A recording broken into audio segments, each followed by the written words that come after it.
Hello everyone, UG study classes में आप सभी का स्वागत है। हम लोगों ने पढ़ा था मौर्य साम्राज्य से रिलेटेड कुछ प्रश्न।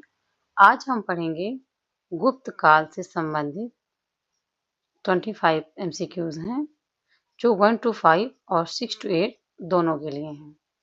तो आइए स्टार्ट करते हैं।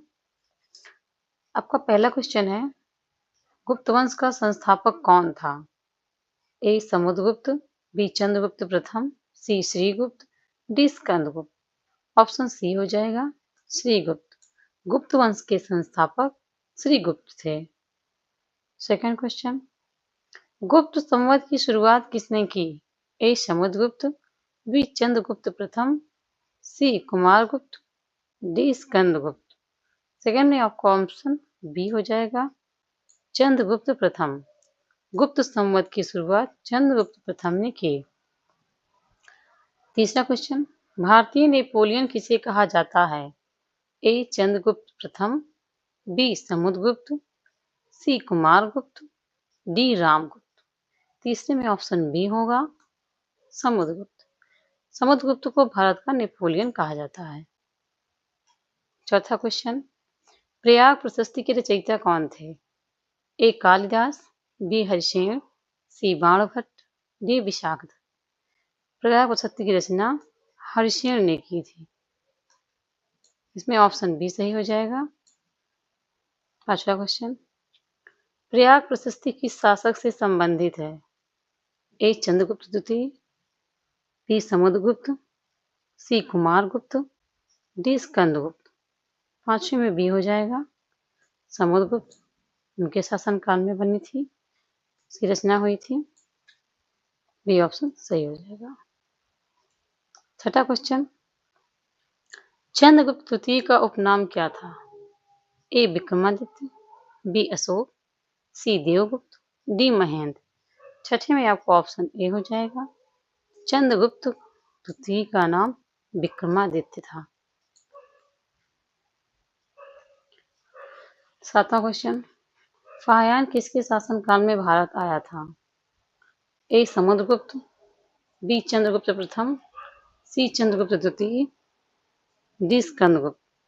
सातवें में ऑप्शन सी होगा चंद्रगुप्त द्वितीय। फाहियान चंद्रगुप्त द्वितीय के शासनकाल में आया था। आठवां क्वेश्चन, नालंदा विश्वविद्यालय की स्थापना किसने की? ए समुद्रगुप्त, बी कुमारगुप्त, सी स्कंदगुप्त, डी चंद्रगुप्त प्रथम। आठवें में बी हो जाएगा कुमारगुप्त। नालंदा विश्वविद्यालय की स्थापना कुमारगुप्त ने की। नवा क्वेश्चन, गुप्त काल की आधिकारिक भाषा क्या थी? ए पाली, सी प्राकृत, डी संस्कृत, डी अपभ्रंश। नौवें में आंसर हो जाएगा सी संस्कृत। गुप्त काल की आधिकारिक भाषा संस्कृत थी। सी ऑप्शन सही हो जाएगा। 10वां क्वेश्चन, अभिज्ञान शकुंतलम के रचयिता कौन है? ए कालिदास, बी विशाखदत्त, सी शूद्रक, डी बाणभट्ट। 10वें में ऑप्शन ए हो जाएगा अभिज्ञान शकुंतलम कालिदास की रचना है। 11 नंबर क्वेश्चन, मुद्रा राक्षस के लेखक कौन है? ए कालिदास, बी विशाखदत्त, सी हरिसेन, डी दांडी। इसमें बी हो जाएगा विशाखदत्त। मुद्रा राक्षस की रचयिता विशाखदत्त है। 12 नंबर, गुप्त काल में प्रसिद्ध गणितज्ञ कौन थे? ए आर्यभट्ट, बी वराहमिहिर, सी भास्कर, डी ब्रह्मगुप्त। 12 में आपका आंसर हो जाएगा ए आर्यभट्ट। गुप्त प्रसिद्ध गणितज्ञ गुप्ता काल के आर्यभट्ट जी थे। आर्यभट्टीय के लेखक कौन हैं? ए वराहमिहिर, बी आर्यभट्ट, सी ब्रह्मगुप्त, डी नागार्जुन। 13 में आपका आंसर हो जाएगा बी आर्यभट्ट। आर्यभट्टीय के लेखक आर्यभट्ट हैं। 13 का बी आंसर। 14 नंबर क्वेश्चन, गुप्त काल की प्रसिद्ध धातु कला का उदाहरण है? ए अशोक स्तंभ, बी दिल्ली का लौह स्तंभ, सी सांची का स्तूप, डी कोणार्क का मंदिर। 14 में बी हो जाएगा दिल्ली का लौह स्तंभ गुप्त काल की प्रसिद्ध धातु कला का उदाहरण है। 15 नंबर क्वेश्चन, गुप्त काल में सबसे अधिक स्वर्ण मुद्राएं किस शासक ने जारी की? ए चंद्रगुप्त प्रथम, बी समुद्रगुप्त, सी चंद्रगुप्त द्वितीय, डी कुमारगुप्त। 15 में ऑप्शन बी हो जाएगा समुद्रगुप्त। समुद्रगुप्त ने गुप्त काल में सबसे अधिक स्वर्ण मुद्राएं जारी की। 16 नंबर, हूणों के आक्रमण को किसने रोका? ए समुद्रगुप्त, बी चंद्रगुप्त द्वितीय, सी स्कंदगुप्त, डी कुमारगुप्त। 16 नंबर में आपका आंसर हो जाएगा सी स्कंदगुप्त। स्कंदगुप्त ने हूणे को आक्रमण को रोका था। 17 नंबर, गुप्त काल को किस नाम से जाना जाता है? ए अंधकार युग, बी स्वर्ण युग, सी वैदिक युग, डी मध्यकाल। इसमें ऑप्शन बी हो जाएगा स्वर्ण युग। गुप्त काल को स्वर्ण युग के नाम से भी जाना जाता है। 18 नंबर क्वेश्चन, देवी चंद्रगुप्तम के लेखक कौन थे? ए कालिदास, बी विशाखदत्त, सी बाणभट्ट, डी दांडी। इसमें आपका क्वेश्चन सही हो जाएगा आंसर विशाखदत्त। देवी चंद्रगुप्तम के लेखक विशाखदत्त जी हैं। 19 नंबर क्वेश्चन, गुप्त काल की प्रशासनिक इकाई भुक्ति के प्रमुख को क्या कहा जाता था?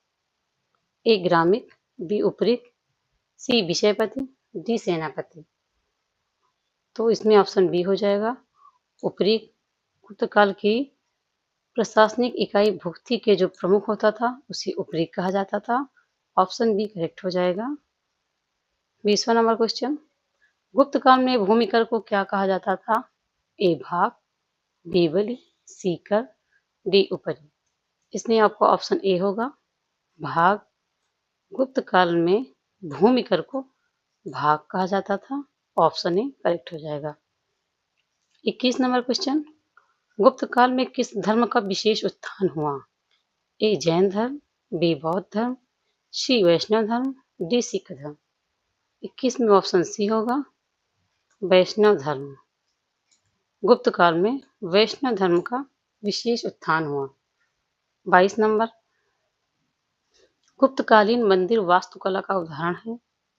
ए दशावतार मंदिर देवगढ़, बी कोणार्क मंदिर, सी खजुराहो मंदिर, डी बृहदेश्वर मंदिर। इसमें आपको ऑप्शन ए सही होगा दशावतार मंदिर देवगढ़ गुप्तकालीन मंदिर वास्तुकला का उदाहरण है। 22 में ऑप्शन ए सही हो जाएगा। 23 नंबर, मेघदूत के रचयिता कौन है? ए कालिदास, बी भास, सी शूद्रक, डी दांडी। मेघदूत जो रचना है 23 नंबर ए ऑप्शन होगा कालिदास की। 24 नंबर, गुप्त काल में किस प्रकार की शासन व्यवस्था थी? ए गणतंत्र, बी सामंतवाद, सी राजतंत्र, डी लोकतंत्र। 24 में ऑप्शन सी होगा गुप्त काल में राजतंत्र प्रकार की शासन व्यवस्था थी। ऑप्शन सी करेक्ट हो जाएगा। 25वां क्वेश्चन, गुप्त वंश का अंतिम शक्तिशाली शासक कौन था? ए समुद्रगुप्त, बी चंद्रगुप्त द्वितीय, सी कुमारगुप्त, डी स्कंदगुप्त। 25 में ऑप्शन डी हो जाएगा स्कंदगुप्त। गुप्त वंश का अंतिम शक्तिशाली शासक स्कंदगुप्त थे। ये हमारा लास्ट क्वेश्चन था। आज के लिए बस इतना ही, बाकी हम नेक्स्ट वीडियो में देखेंगे। नेक्स्ट वीडियो में हम पढ़ेंगे गुप्तोत्तर काल से संबंधित प्रश्न। Thank you, thanks for watching.